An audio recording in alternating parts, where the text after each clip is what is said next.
One of the most important parts of any type of an addition or project that requires a foundation is getting the footings correct. It may not be the prettiest part of the project, but you want to make sure that you get it correct because it's going to set the tone for the rest of your project. And so I'm out here on site. I'm doing a footing inspection on a basement. And I thought I'd throw out some tips out there and also kind of what I look for as an inspector so you know what to think about. And then this is a big hole, so I'll hop out of this hole and take a shot of the hole when I'm done here, just so you kind of have an idea how big excavation can be for a basement. So anyways, just to kind of dive into some of the items to think about. One is going to be materials, right? As a do-it-yourselfer, you're probably going to want to buy something or use something you can reuse, which is usually like a 2x6, 2x8, something like that, and then you can use it as bracing or backing in your structure. A lot of foundation guys, they're just going to use 1x material, which is what you'll see here, and the reason is because they just keep reusing it. That's their job. They just keep reusing it. The other item is to think about is rebar. Typical is 2 rows of number 4, which is 1/2 inch rebar. Now your approved plans might tell you something different. Just make sure you go off your approved plans. And then the big item is being below your frost level. Now obviously, you know, where I'm at, it's 2 feet below grade. That gets you below the frost line.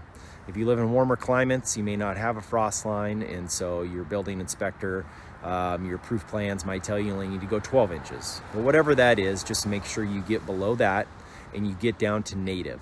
I've run into instances where I've done inspections, I've gone and looked at the dig, and you can just see that there's debris. There's old bricks, there's old tires. Well, that's fill. Regardless how long it's been there, it's fill, and you've got to get down to native. So keep those few things in mind. Those are some of the things that I look for, and you just want to be on top of it because it just creates headaches if you're not on top of it when you first get started. I've had guys pour foundations on fill when they weren't really approved for it. Well, then they had to go in and tear it all out and dig it down and get compaction tests, and it's a pain. So anyways, let's take a look at this thing and I'll show you kind of what I'm talking about. Okay, so we can see right here, we're in a basement. So this thing is a good 8 feet deep, and their approved plans call for a 20-inch wide by 6-inch thick footing. So you can see right here, they've gone and done that. I've measured it, you know, so as part of my inspection, I've verified the 20-inch by 6-inch deep. They've got the 2 number 4s in there. They're definitely below their frost depth. Another thing that I look at is setbacks. So I'm going to look at their approved site plan and verify, you know, that their wall is set back off their property line per their approved site plan, which it is. And then obviously you can see that the dig, it's all the same soils. There's no debris in it. It's all solid. It's all compact. They're definitely below kind of the topsoil line, so they're good there. I don't have any issues with this particular project. You can see they've used, you know, 1x material. Like I said, you might end up using something that you can reuse on your project. And then what they've gone and done is they cut these boards at 20 inches or 21 inches. So they have a full 20-inch inside, and then they have these little pieces. They just go along, and that easily sets their width on their footing. And then they go in with a level, with a laser level, and they set this thing to height, so it's perfectly flat. Now the actual footing itself, the grade, you know, I mean, they have to be at least 6 inches, but some places it's 9, some places it's 10, some places it's exactly 6. It's never perfect, but if you can get the top perfect, then it's so much easier setting your walls, and then you have level walls so that you have level framing. So let's hop up. I got to show you just how big this hole is, so you have an idea if you're thinking about doing a basement, kind of what it could look like.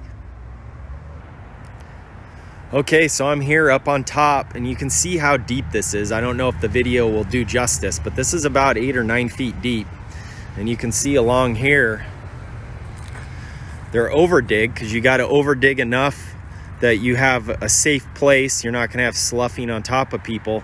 I mean, they've overdug this within a foot of the property line, and they've done it on both sides. So if you do a project like this, make sure you over dig so you have a safe space to work.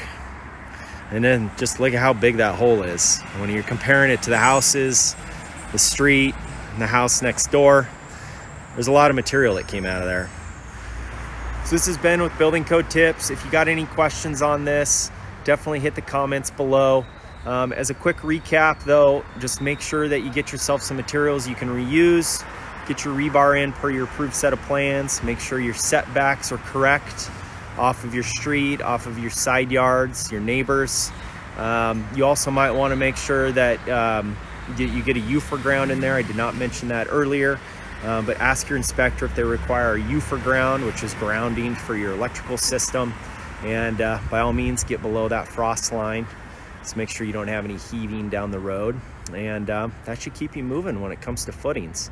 So I hope this helps you out. I'm going to throw a link below to my website, buildingcodetips.com. I got all kinds of more information in there for you do-it-yourselfers who are working on your own projects.